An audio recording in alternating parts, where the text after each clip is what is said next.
ರಾಮ ಮಂದಿರ ಕಾಣಿಕೆಯಲ್ಲಿ ಕೋಟಿ ಕೋಟಿ ಲೂಟಿ ಪ್ರಕರಣಕ್ಕೆ ಸಂಬಂಧಪಟ್ಟಂತೆ ದೇಣಿಗೆ ಎಣಿಕೆ ತಂಡದಲ್ಲಿದ್ದಂತಹ 8 ಆರೋಪಿಗಳ ಬಂಧನವಾಗಿದೆ. ಕ್ಯಾಶಿಯರ್ ಸೇರಿದಂತೆ 8 ಆರೋಪಿಗಳನ್ನ ಬಂಧನಕ್ಕೆ ಒಳಪಡಿಸಲಾಗಿದೆ.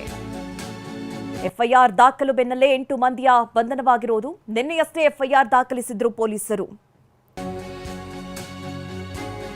ಅಯೋಧ್ಯೆಯಲ್ಲಿ ದೇಣಿಗೆ ಸಂಗ್ರಹ ನಿರ್ವಹಣೆಯಲ್ಲಿ ಲೋಪ, ದೇಗುಲದಲ್ಲಿ ಭಾರೀ ಲೋಪ ಪತ್ತೆ ಹಚ್ಚಿದ ಎಸ್ಐಟಿ ತಂಡ. ಅಕ್ರಮದ ಬಗ್ಗೆ ಟ್ರಸ್ಟ್ನ ಸದಸ್ಯ ಕೃಷ್ಣ ಮೋಹನ್ ದೂರನ್ನ ದಾಖಲಿಸಿದ್ರು. ಮೋಹನ್ ನೀಡಿದ ದೂರಿನ ಅನ್ವಯ ಎಫ್ಐಆರ್ ಕೂಡ ದಾಖಲಾಗಿತ್ತು. ಎಫ್ಐಆರ್ ಬೆನ್ನಲ್ಲೇ 8 ಮಂದಿಯ ಬಂಧನವಾಗಿದೆ. ವಿಚಾರಣೆಗೂ ಕೂಡ ಒಳಪಡಿಸಿದೆ ಎಸ್ಐಟಿ ತಂಡ.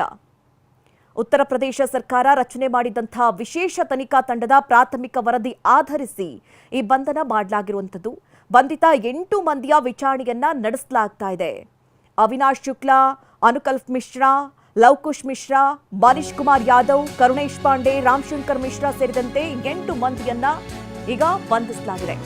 ರಾಮ ಮಂದಿರ ಟ್ರಸ್ಟ್ ಪ್ರಧಾನ ಕಾರ್ಯದರ್ಶಿ ಸಂಪತ್ ರಾಯ್ ತಲೆದಂಡವಾಗಿದೆ. ಆಪ್ತನ ಬಂಧನ ಬೆನ್ನಲ್ಲೇ ಸಂಪತ್ ರಾಯ್ ರಾಜೀನಾಮೆಯನ್ನ ದಾಖಲಿಸಿದ್ದಾರೆ. ರಾಜೀನಾಮೆಯನ್ನ ನೀಡಿದ್ದಾರೆ. ನಿನ್ನೆ ಎಫ್ಐಆರ್ ದಾಖಲು ಬೆನ್ನಲ್ಲೇ ಈಗ ಹಲವು ಬೆಳವಣಿಗೆಗಳು ಕಂಡು ಬರ್ತಾ ಇದೆ. ವಿಶ್ವ ಹಿಂದೂ ಪರಿಷತ್ ನಿರ್ದೇಶನದ ಮೇರೆಗೆ ರಾಜೀನಾಮೆಯನ್ನ ನೀಡಿದ್ದಾರೆ ಸಂಪತ್ ರಾಯ್. ಪ್ರಧಾನ ಕಾರ್ಯದರ್ಶಿ ಸ್ಥಾನಕ್ಕೆ ರಾಜೀನಾಮೆಯನ್ನ ನೀಡಿದ್ದಾರೆ. ನೋಡಿ, ಪ್ರಧಾನ ಕಾರ್ಯದರ್ಶಿಯಾಗಿದ್ರು. ಸಂಪೂರ್ಣವಾದ ಎಲ್ಲ ಒಂದಷ್ಟು ವ್ಯವಸ್ಥೆಗಳನ್ನ ಇವರೇ ನೋಡ್ಕೊಳ್ತಾ ಇದ್ರು. ಆದರೆ ಯಾವಾಗ ಇಂತಹ ಪ್ರಕರಣದಲ್ಲಿ ಅವರ ಹೆಸರು ಮುಂಚೂಣಿಯಲ್ಲಿ ಕೇಳಿಬಂತು, ಅವರ ವಿರುದ್ಧವಾಗಿ ಕ್ರಮ ಯಾಕಾಗಿಲ್ಲ ಅನ್ನುವಂತಹ ಪ್ರಶ್ನೆಗಳು ಕೂಡ ಎದ್ದಿತ್ತು. ಇನ್ನು ಅನಿಲ್ ಮಿಶ್ರಾ ಕೂಡ ರಾಜೀನಾಮೆ. ಟ್ರಸ್ಟ್ ಸದಸ್ಯತ್ವಕ್ಕೆ ರಾಜೀನಾಮೆಯನ್ನ ನೀಡಿದ್ದಾರೆ ಅನಿಲ್ ಮಿಶ್ರಾ. ಅನಿಲ್ ಮಿಶ್ರಾರನ್ನ ವಿಚಾರಣೆಯನ್ನ ನಡೆಸಿತ್ತು ಎಸ್ಐಟಿ. ಅಯೋಧ್ಯೆಯಲ್ಲಿ ಹೋಮಿಯೋಪತಿ ಕ್ಲಿನಿಕ್ ಅನ್ನ ನಡೆಸ್ತಾ ಇದ್ದಾರೆ. ಆರ್ಎಸ್ಎಸ್ನ ಹಿರಿಯ ಸದಸ್ಯ ಆಗಿದ್ರು ಅನಿಲ್ ಮಿಶ್ರಾ. ರಾಮ ಮಂದಿರ ಟ್ರಸ್ಟ್ ಸದಸ್ಯ ಅನಿಲ್ ಮಿಶ್ರಾ ರಾಜೀನಾಮೆಯನ್ನು ನೀಡಿದ್ದಾರೆ.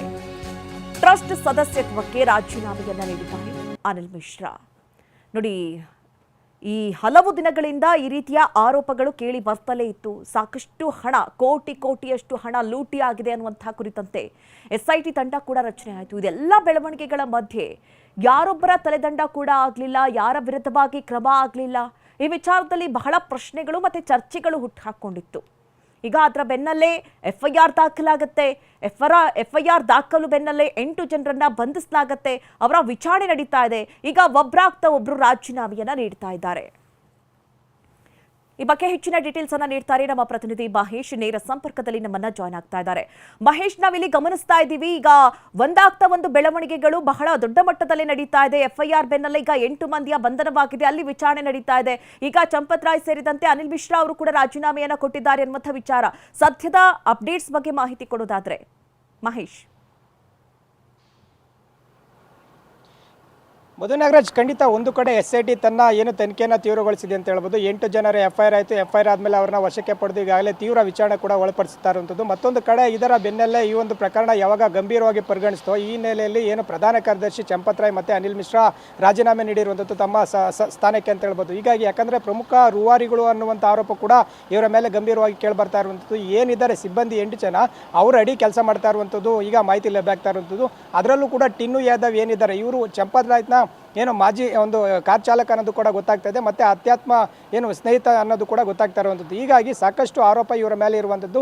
ಹೀಗಾಗಿ ಅವರನ್ನು ಏನು ಮೊದಲನೇದಾಗಿ ಬಂಧನ ಮಾಡಬೇಕಾಯಿತು, ವಿಚಾರಣೆ ಮಾಡಬೇಕಾಯಿತು ಅನ್ನೋ ಆರೋಪ ಕೂಡ ಈಗ ಕೇಳಿ ಬರ್ತಾ ಇರುವಂಥದ್ದು. ಆದರೆ ಎಸ್ಐಟಿ ಕೇವಲ 8 ಜನರನ್ನು ಮಾತ್ರ ವಶಕ್ಕೆ ಪಡೆದು ವಿಚಾರಣೆ ಮಾಡಿರುವಂಥದ್ದು. ಪ್ರಮುಖವಾಗಿ ಎಸ್ಐಟಿ ಏನು ವರದಿ ನೀಡಿದ್ದಾರೆ ಅದರಲ್ಲಿ 17 ಜನರ ಹೆಸರನ್ನು ಕೂಡ ಉಲ್ಲೇಖ ಮಾಡಿದ್ದಾರೆ ಅನ್ನೋದು ಕೂಡ ಮಾಹಿತಿ ಲಭ್ಯ ಆಗ್ತಾ ಇರುವಂಥದ್ದು. ಎಸ್ಐಟಿ ನೀಡಿರುವ ವರದಿ ಆಧಾರದ ಮೇಲೆ ತನಿಖೆ ಸಾಗ್ತಾ ಇದೆ ಅಂತ ಹೇಳ್ಬೋದು. ಹೀಗಾಗಿ ಇಬ್ಬರು ಪ್ರಮುಖ ರೂವಾರಿಗಳು ಈಗ ಏನು ಸದಸ್ಯತ್ವ ಸ್ಥಾನಕ್ಕೆ ಮತ್ತೆ ಪ್ರಧಾನ ಕಾರ್ಯದರ್ಶಿ ಸ್ಥಾನಕ್ಕೆ ರಾಜೀನಾಮೆ ಕೂಡ ನೀಡಿರುವಂಥದ್ದು. ಪ್ರಮುಖವಾಗಿ ಇವರು 4 ವರ್ಷಗಳಿಂದ ಏನು ಇವರು 8 ಜನ ಏನಿದ್ದಾರೆ, ಇನ್ನಷ್ಟು ಜನ ಏನು ಅದು ಅವ್ರನ್ನ ಬಂಧಿಸುವಂಥ ಸಾಧ್ಯತೆ ಕೂಡ ಹೆಚ್ಚಿರುವಂಥದ್ದು. ದೇಗುಲಕ್ಕೆ ಒಳಗಡೆ ಹೋಗಿ ಬರುವಂಥ ದೃಶ್ಯಾವಳಿಗಳು ಕೂಡ ಈಗಾಗಲೇ ಲಭ್ಯ ಆಗಿರುವಂಥದ್ದು. ಅದರಲ್ಲಿ ಆಧಾರದ ಮೇಲೇ ಎಸ್ಐಟಿ ಎಫ್ಐಆರ್ ಕೂಡ ದಾಖಲಿಸಿರುವಂಥದ್ದು. ಇವರು ದೇಣಿಗೆಯಲ್ಲಿ ಬಂದಂಥ ಹಣವನ್ನು ಕಳ್ತನ ಮಾಡಿರುವಂಥ ಇರ್ಬೋದು, ಮತ್ತು ಲೆಕ್ಕಪತ್ರಗಳ ನಿರ್ವಹಣೆಯಲ್ಲಿ ಕೂಡ ಲೋಪ ಎಸಗಿದ್ದಾರೆ. ಮತ್ತು ಏನು ದೇವಸ್ಥಾನದಿಂದ ಮತ್ತು ಬ್ಯಾಂಕಿಂಗ್ ಕಟ್ಟುವಂಥ ವಿಚಾರದಲ್ಲಿ ಬ್ಯಾಂಕಿಗೆ ಹೋಗುವಂಥ ಸಂದರ್ಭದಲ್ಲಿ ಕೂಡ ಸಾಕಷ್ಟು ವ್ಯತ್ಯಾಸ ಆಗಿದೆ. ಹೀಗಾಗಿ ಕೃಷ್ಣ ಮೋಹನ್ ಎಂಬುವರು ಏನು ದೂರು ನೀಡಿದರೆ ಹೀಗಾಗಿ ಒಂದು ತನಿಖೆ ಕೂಡ ಆದೇಶ ಕೂಡ ಮಾಡಿರುವಂಥದ್ದು. ಈಗ CM ಕೂಡ ಅದಕ್ಕೆ ವಾಗ್ದಾಳಿ ಕೂಡ ನಡೆಸಿರುವಂಥದ್ದು. ಏನು ನಾವು ಯಾರು ಇದರ ವಿರುದ್ಧ ಭಕ್ತರು ತಂದಂಥ ಏನು ಒಂದು ಕಾಣಿಕೆ ಆಗಿರ್ಬೋದು ಮತ್ತು ಅವರ ದೇಣಿಗೆ ವಿಚಾರದಲ್ಲಿ ಬಂದಂಥ ಹಣ ಲೋಪ ಆಗಿದೆ. ಈ ಹಿನ್ನೆಲೆಯಲ್ಲಿ ಸಾಕಷ್ಟು ತನಿಖೆ ಕೂಡ ಮಾಡ್ತಾ ಇದ್ದೀವಿ. ಈಗ ಗಂಭೀರವಾಗಿ ಪಡೆದುಕೊಂಡ ಹಿನ್ನೆಲೆಯಲ್ಲಿ ಸದ್ಯ ಇಬ್ಬರು ರಾಜೀನಾಮೆ ನೀಡಿದರೆ ಮತ್ತಷ್ಟು ಹೆಚ್ಚಾಗುವಂಥ ಸಾಧ್ಯತೆ ಇನ್ನೂ ಇದೆ ಅಂತ ಹೇಳ್ಬೋದು. ಹೀಗಾಗಿ ಈಗ ಒಂದು SIT ತನ್ನ ತನಿಖೆಯನ್ನು ತೀವ್ರಗತಿಯಲ್ಲಿ ಸಾಗ್ತಾ ಇದೆ ಅಂತ ಹೇಳ್ಬೋದು. Madhu Nagaraj. Okay Mahesh, thank you ನಿಮ್ಮೆಲ್ಲ ಡೀಟೇಲ್ಸ್ಗಾಗಿ.